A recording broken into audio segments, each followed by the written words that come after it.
Hi guys, it's Kelly here and I'm back with another video for Honeybee Stamps. Today we are going to be making two cards and we are going to be using the swatched set. I have made another card with this recently. I'll link that at the end. And then also the Crafty Friends sentiments. So the first technique that we are going to do is going to be helping to use up our scraps. So I've just pulled out like a rainbow of colors to start cutting my colored pencils out of. The colored pencil swatch has like the full colored pencil and then the addition of the tip. For my purposes, I'm not going to be adding like the addition of realism for the wood part because I think the card stands on its own without it. But for the second card, I will show you how to get that look if you're interested in it. So I'm going to also be, for the second card, I'm going to be doing a mix of all of them, like the paint tubes and the alcohol markers. So for the alcohol markers, I'm cutting that out of gray. And then for the paint tubes, I'm cutting that out of white. I will show you how I shade all of these things. And the main technique that we are going to be using is the same for all of them. And it is super easy. So here I've cut everything down to smaller pieces so that I can cut more of them at the same time.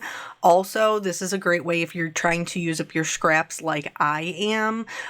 You don't have to have perfect cuts every time. And what I mean by that is you can use smaller pieces and still make it work depending upon what kind of design you're doing. So for my paint tubes, I'm doing all of those in white. So I'm just going to keep cutting those out. And then the same thing with the alcohol markers or I cut out the tips from different colors. Here is how you're going to get that more realistic look if you want it. I'm not going to use this until the second card. But I cut it out of craft cardstock, just that nib section. And then I'm just going to use my detail scissors these are from Spellbinders. And I'm just going to follow that kind of triangle pattern. So I cut the tip out and then I followed the triangle pattern, for like how it would be sharpened. And I cut that out of craft. Now, again, I'm not going to use that for the first card that we're doing, but I will use it for the second, mostly because I only have two colored pencils on the second. And so I only had to cut out two of those. So anywho, and then for the tips of the markers, you don't need to necessarily do any shading really on any of these. You can just cut out the different colors and see how that they would work together. But the technique that I'm going to show you is going to make it really easy to give them a ton of dimension. So I wanted to do a rainbow. Nobody's surprised here if you've been to my channel before. I wanted to do a rainbow of colored pencils. And so I just went in to those scrap sheets and just kept cutting them. Now here you can see this yellow one. I can't cut a full colored pencil. That's fine. I'm going to cut what I can and then move on to the next. Same thing here with the orange one. I angle it in a way that's going to allow me to cut as much as I can. It's not the full colored pencil, but I don't care. And so I just went through all of the colors. I did not cut the red initially, but you'll see that at the end because I had to add it so that I could fit the whole card. So let's talk about the technique. So I am going to use 3 different colors for each one.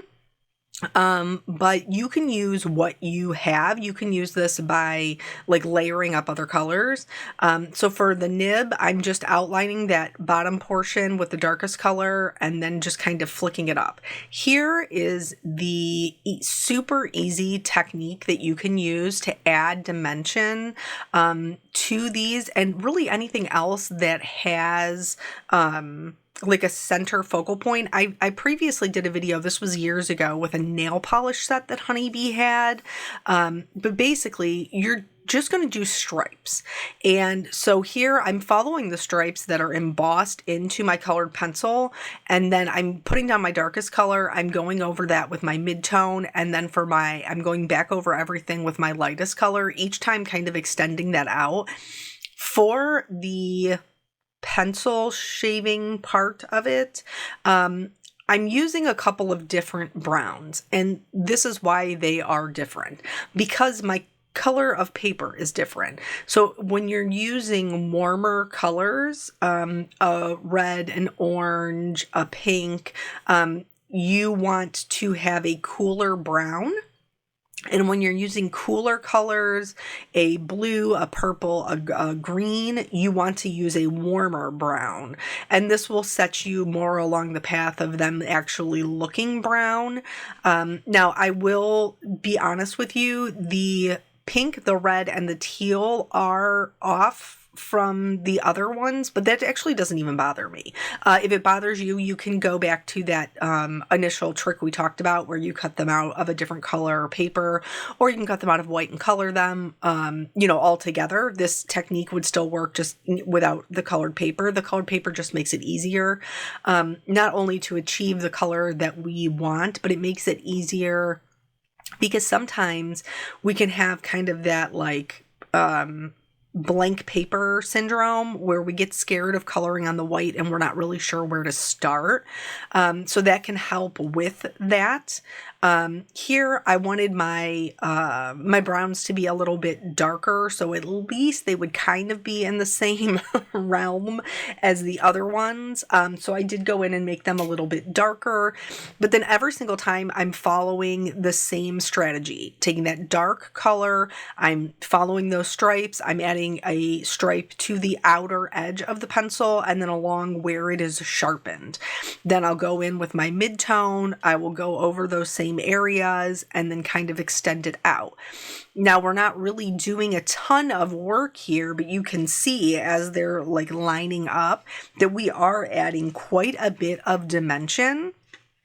And so when you have an object, whatever that object may be, that you can use straight lines with, so maybe that's going to be a cup or a square or whatever the object might be. This is a great technique for that because it helps build your confidence in building that dimension and using those kind of darker colors without you having to really kind of be out there on a limb with what you're learning.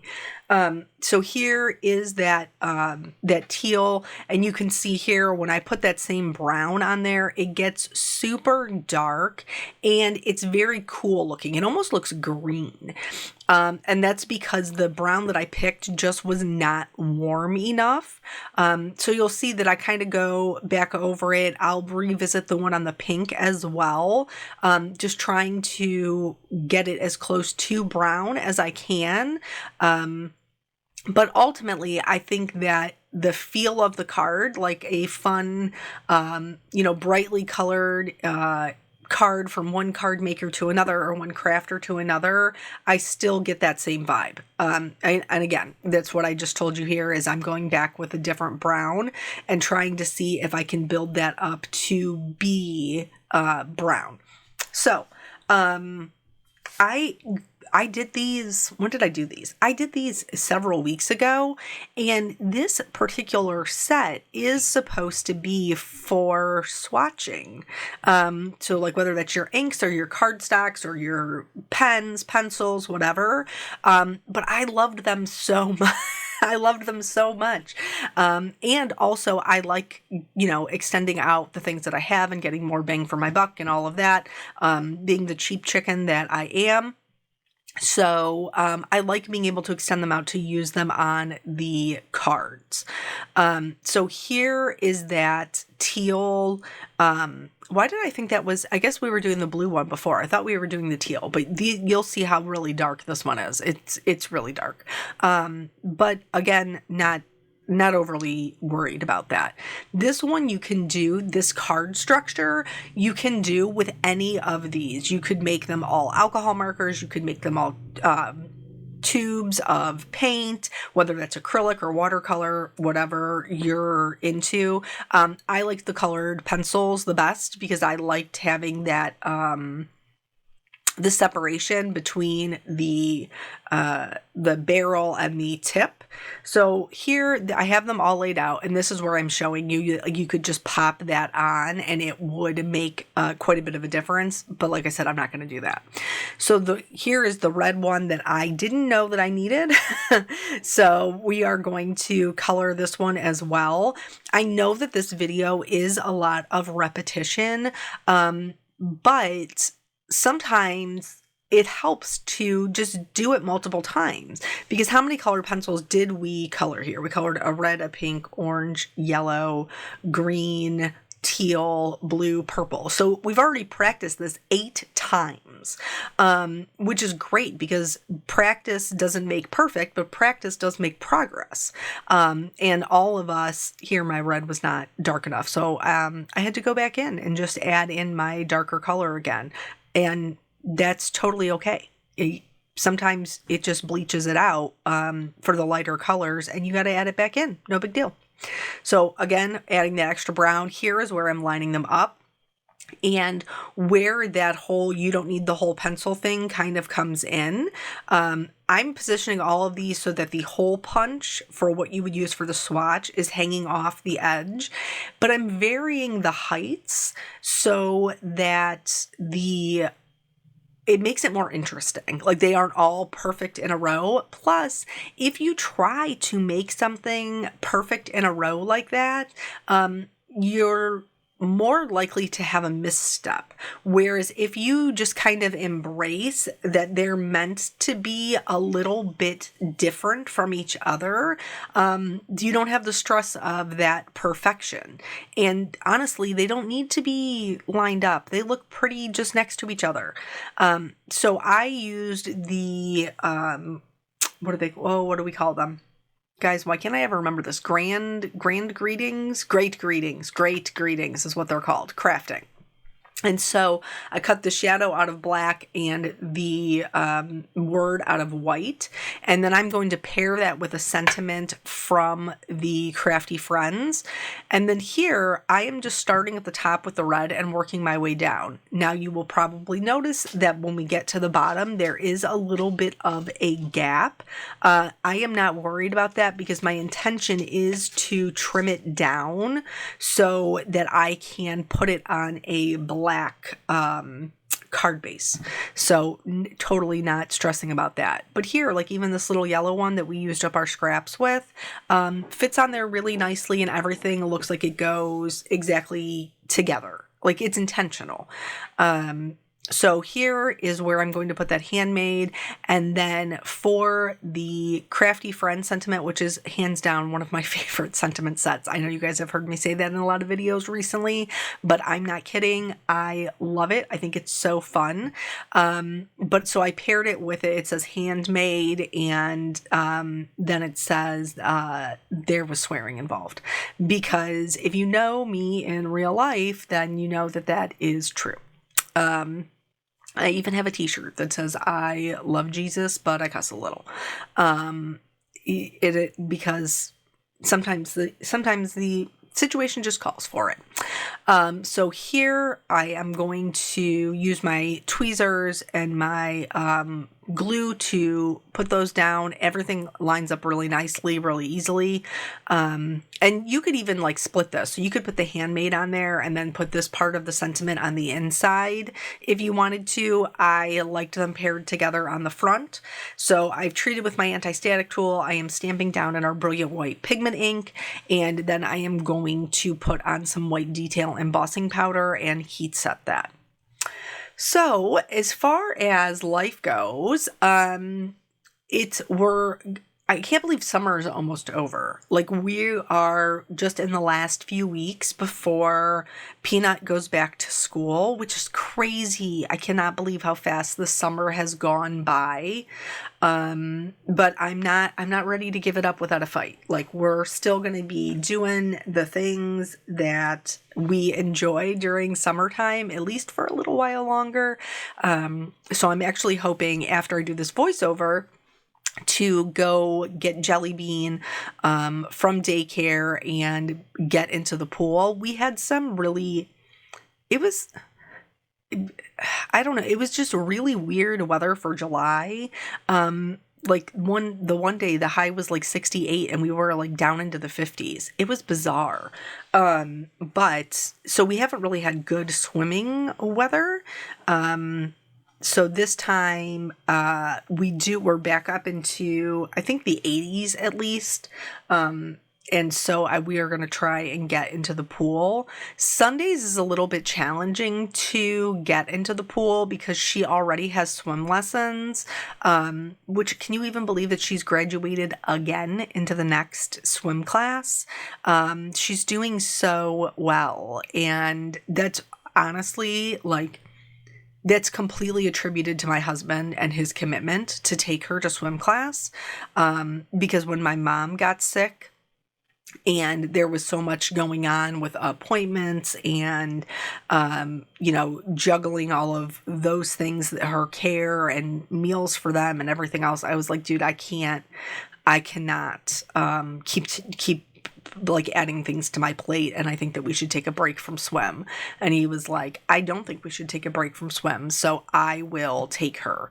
And he has been the person who has taken her, for the last 6 or 8 months. And so how well she is doing is completely due to him and his commitment. So both of my kids are very lucky to have a involved, hands-on dad, and he's a wonderful one.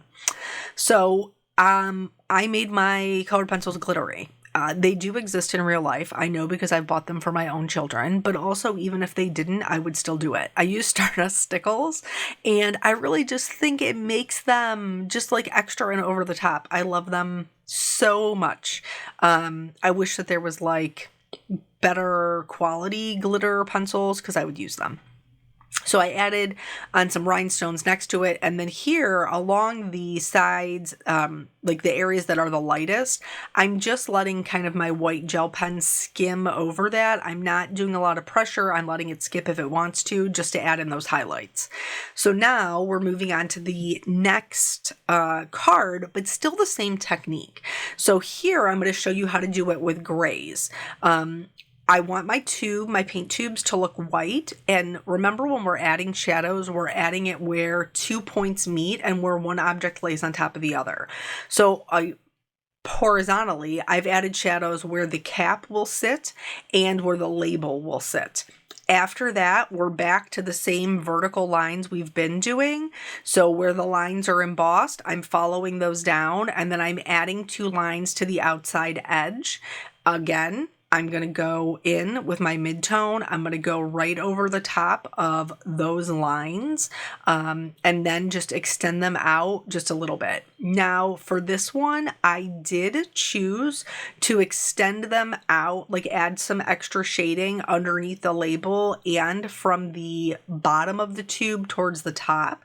You don't have to do that, but if you're getting really comfortable with practicing this technique, you can kind of start to branch out and add a little bit more shading. So here, this is my lightest color, but because my object is white, I still want to make sure that I am leaving white.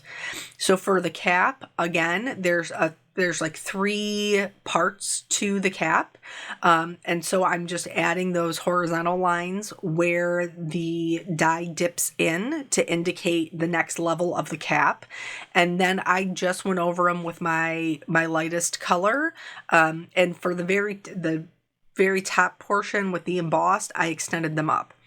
So for the alcohol markers, I am using warm grays.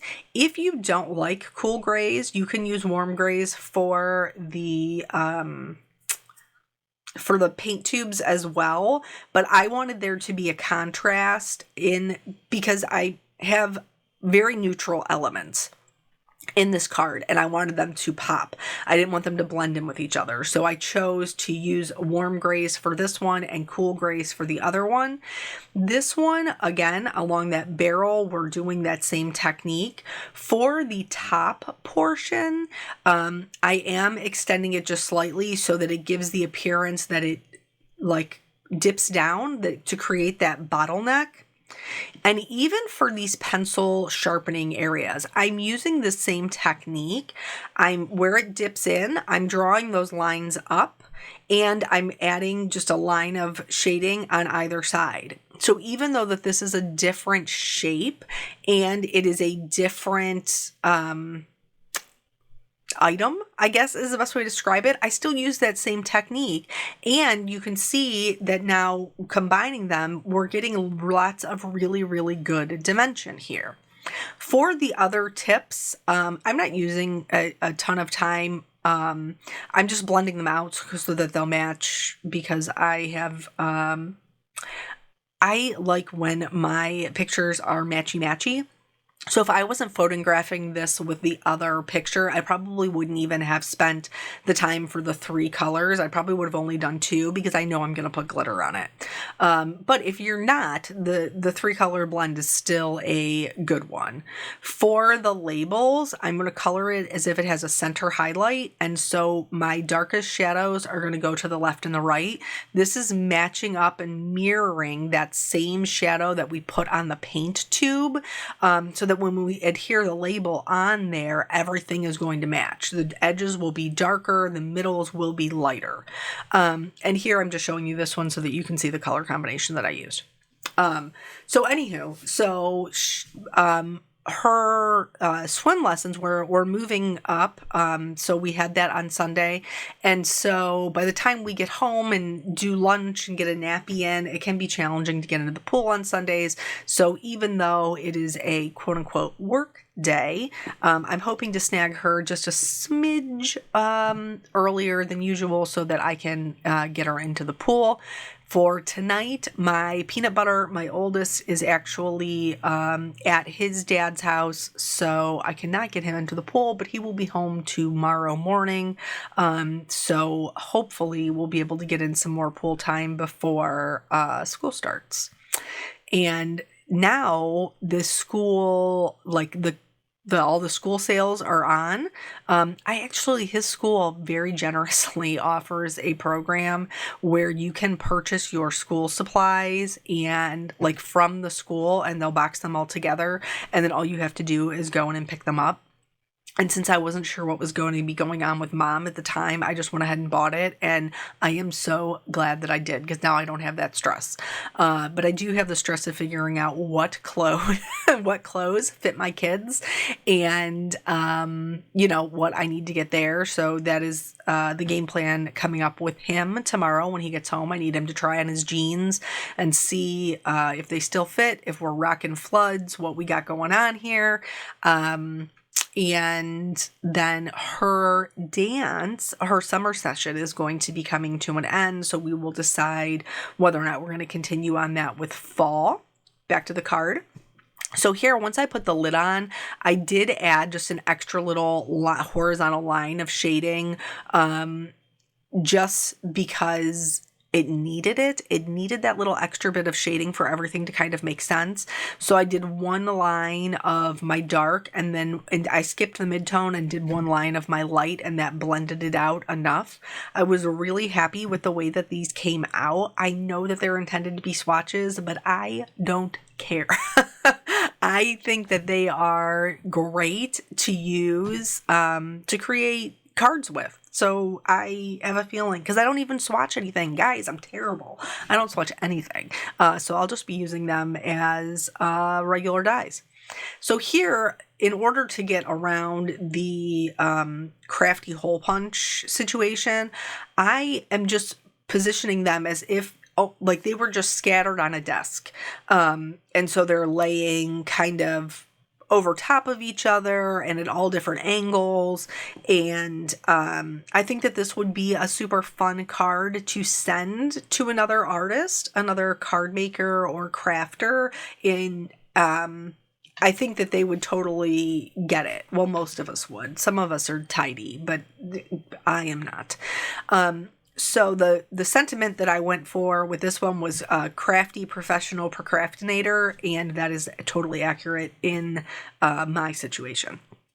So, I think these are so much fun. We are going to do one more technique. Two. We're going to I'm going to show you how to fill up the card without really having to do any extra work. And so here I have an extra tip from a colored pencil that I cut, and I'm going to use that as well as these cutoffs. So I'm using my shears. That seems to be honestly the easiest way to like trim these down. So I have these extra pieces that are coming off, and some of them I'm not going to be able to use, but some of them are big enough that I can reuse them. And so I'm going to use these to fill in the corners to help make the card look fuller without me having to do anything extra. Well, almost nothing extra. I have to color this little colored pencil tip. That's pretty much all the extra that I will be doing. So don't like just when you're trimming them down, don't cast off all of your little pieces, because sometimes they can be super useful to help fill out a design. So then the other thing that we're going to do, which if you have watched my channel before, this is something that you've seen me do time and time again, and that is a cast shadow. A cast shadow gives such dimension without really a ton of effort. Once you get comfortable doing them, they really are super simple, but I understand how viewing them initially, they might seem a little bit overwhelming. But basically, you're just going to pick a light source. I usually pick the top right because that's what I was taught in high school. And so that's the one that I've always stuck with. And if your light source is in the top right, then that means your shadows are in the bottom left. And so I'm going to take my mid-tone and my lightest color, and I am going to put a line of color down. So underneath them, that's what I mean by down. So whatever is underneath them, and to the left. So if there is a object that you can see the left-hand side of it, then I'm going to put a shadow there. If there is an object where you can see the bottom of it, I'm going to put a shadow there. And then once I have gone in and done the mid-tone, then I'm going to blend it out with my lighter color. If you're just getting comfortable with this, start with your lighter color first. And then if it doesn't turn out the way that you like it, you can always just turn it into a full outline, and then it'll look more intentional. Everything is fixable. So don't let that limit to what you're willing to try for yourself. So yeah, so her dance, she is loving, and the summer session is coming to an end. So then there is a little bit of a break before we do fall. So Wednesday, I will have to see about the pricing. They have like a list, but I'm a little bit confused by it because it's like first class, second class, third class. I don't know what any of that means because I'm new to this. My husband told me, he's like, you're fitting in perfectly with the dance moms because you're already making friends, which I mean, I was just chatting with the one girl for our first session because both of us were there like trying it out for the first time. I don't know. My dad always joked that my mom could make friends in a grocery store, and I probably do follow after that. I have no issue striking up a conversation with somebody. So that's just me, I guess. So here, once that is on, I'm going to do those same white highlights that we talked about. The only ones that I added in were along the cap for the paint, and then along the labels and the like the side of the alcohol marker. This just starts to give them a little bit of highlight and a little bit of character. You can see how much that cast shadow adds. They really jump off the page. And then of course, I can't stop myself. I'm going to add the glitter. So I added the glitter to the alcohol markers as well as the colored pencil tips. And then because there can never be enough shimmer, shine elements that are added that make it look more interesting, I'm also going to bring in the good old glossy accents, and I am going to use that on the labels of the paint tubes because they shouldn't be left out just because they don't have colorful tips. They have colorful labels, and we're going to make them shine. So then after that, I did the same thing that I did with the other ones. I added those rhinestones. I added a lot more to this one than the other one. But I'm really happy with the way that both of them turned out. I hope this inspires you to give this technique of coloring a try. Thank you guys so much for hanging out with me. I always appreciate your time, and I will catch you on the next video. Bye.